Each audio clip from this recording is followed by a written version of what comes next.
তিনি আওয়ামী লীগকে রাজনীতি করার সুযোগ করে দিয়েছিলেন, তিনি জামাতকেও রাজনীতি করার সুযোগ করে দিয়েছিলেন, ঠিক কিনা বলেন? সে কারণে আল্লাহ থেকে সিদ্ধান্ত হয়েছে জিয়াউর রহমানকে রাখা হয়েছিল সার্কিট হাউস চট্টগ্রাম থেকে বাহার মধ্যে এনে আমাদের ব্রিগেডিয়ার হামদান সাহেব নেতৃত্বে সেদিন তাকে এনে ঢাকার মানিক মেহেরদের লক্ষ কোটি মানুষের মধ্যে 40টা দেশের প্রধান এসেছিল, তার জানা যায়। এটা তো বড় সৌন্দর্যের বড় আত্মার, তার ইতিহাস করে শেষ করা যাবে না। কি যাবে?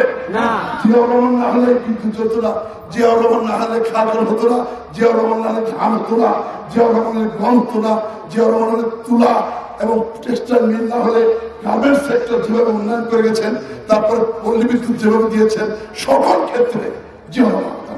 আজকে তারই সন্তান আরাফাত রহমান কোকেকে হত্যা করা হয়েছিল। আজকে কোথায় আছেন আপনারা? সুন্দর গোপালগঞ্জ আসার জন্য পথ করিলেন, আমরাও যাই, কিন্তু দেখেন মানুষের নিষ্ঠুরতা। অন্য জায়গায় মানুষ কষ্ট পায়, তুমি এলাকাটা সুন্দর করেছো, ভালো কথা। কার টাকা? চায়নার টাকা। কে টাকা তোলা? উনি বলেন আমি নিজের টাকা করেছি, কিন্তু টাকাগুলোর সাথে সাথে যে হয় সাথে এটাকে চায়না দিতে হয় তাকে সমস্ত টাকা। আমরা সাথে দিচ্ছে যে অর্থ সরকার। আমি তাই বলতে চাই, জোর করে কাউকে দাবায় রাখা যায় না। জিয়া পরিবার কি ধ্বংস করতে পেরেছে? আপনাদের মনে নাই জিয়ার মাজারের লাশ নেই? খালেদা জিয়ার সম্পর্কে যে অবাঞ্ছিত কথা বলতেন, আমার নেত্রীর মুখ দিয়ে, খালেদা জিয়ার মুখ দিয়ে, তারেক রহমানের মুখ দিয়ে অবাঞ্ছিত কথা বলা সম্ভব? আমরা কি বলতে পারি? অবশ্যই বলেছে অবাঞ্ছিত কথা। স্বাধীনতা যুদ্ধের সময় খালেদা জিয়া কোথায় ছিলেন?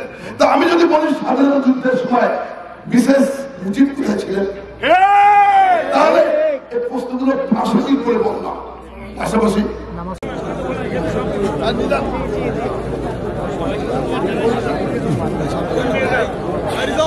জি ভাই, এই জায়গায় আছি ভাই, এই জায়গায় কাছে আমাদের দৃশ্যের চমৎকার এই দৃশ্যটা আমরা ক্যামেরা বন্ধ করে মানবিক নেতা হাবিব দক্ষিণ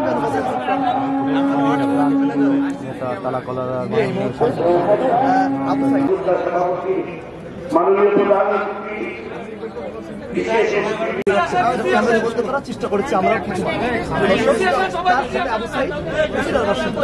ভাই এদিকে দেখেন ভাইয়া, ভাই এদিকে।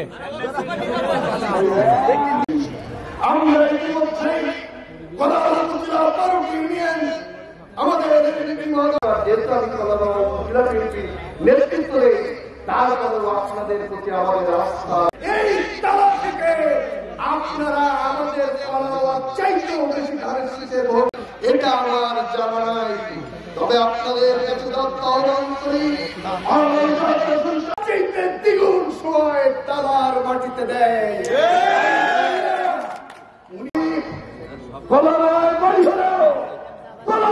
নেতা কর্মীদের সাথে করতে হয়, সেই তালার মাটিতে ভক্তপতি গিয়ে আমি নিজেকে গর্ব। আমরা কলার উপজেলা বিএনপি আমরা মনে করি আগামী জাতীয় সংসদের নির্বাচন সভাপতি মিনাল দা, সাধারণ সম্পাদক শফি ভাই সহ